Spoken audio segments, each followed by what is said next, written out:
பள்ளிகள் உள்ளன. அவற்றுள் அரசு பள்ளிக்கு என்று ஒரு சில தனிச்சிறப்புகள் உள்ளன.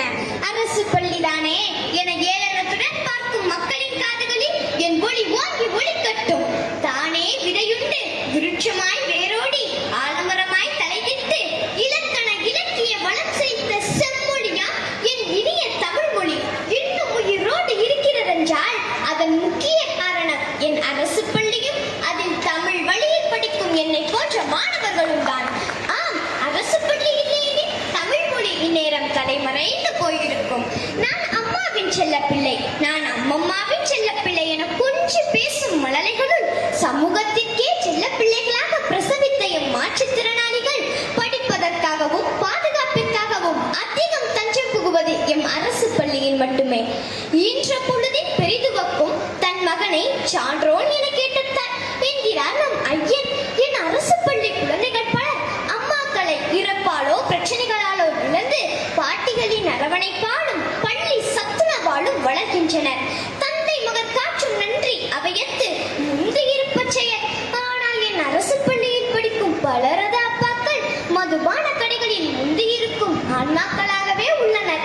இப்படி உள்ள அப்பாக்கள் எப்படி தன் மகனை கற்றோர் நிரம்பிய சபையில் முன்னிறுத்துவர்? என்ன வளமில்லை என் அரசு பள்ளியில்? ஏன் காசை கொட்ட வேண்டும் மற்ற பள்ளிகளில் என்பதே என் கேள்வி.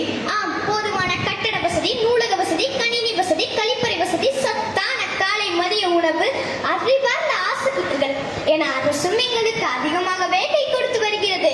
அது மட்டுமா, வருடம் ஒரு முறை கலை திருவிழா. அடடா, இது பற்றி தெரியாதவர்கள் சமூக வலைதளங்களை தட்டி பாருங்கள். எங்களது திறமைகள் உங்களை அசர வைக்கும், ஆட வைக்கும். மதிப்பெண்ணை மட்டும் அறுவடை செய்ய வைப்பதில்லை என் பள்ளி. மிதிவண்டியில் என் நண்பர்களோடு செல்லும் அனுபவத்தை எந்த ஆடிக்காரும் தர முடியாது. என் பள்ளி எல்லா சூழலிலும் வாழ கற்றுக் கொடுத்துள்ளது. கல்வி மட்டுமே வாழ்வை மாற்றும் என புரிய வைத்துள்ளது. வறுமை வாழ்வில் உயரவோர் தடையல்ல என உணர வைத்துள்ளது.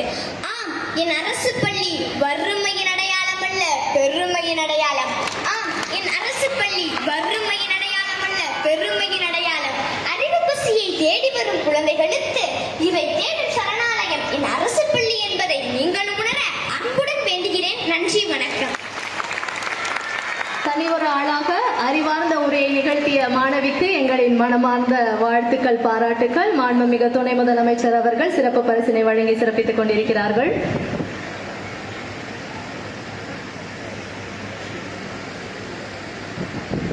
மாண்புமிகு துணை முதலமைச்சர்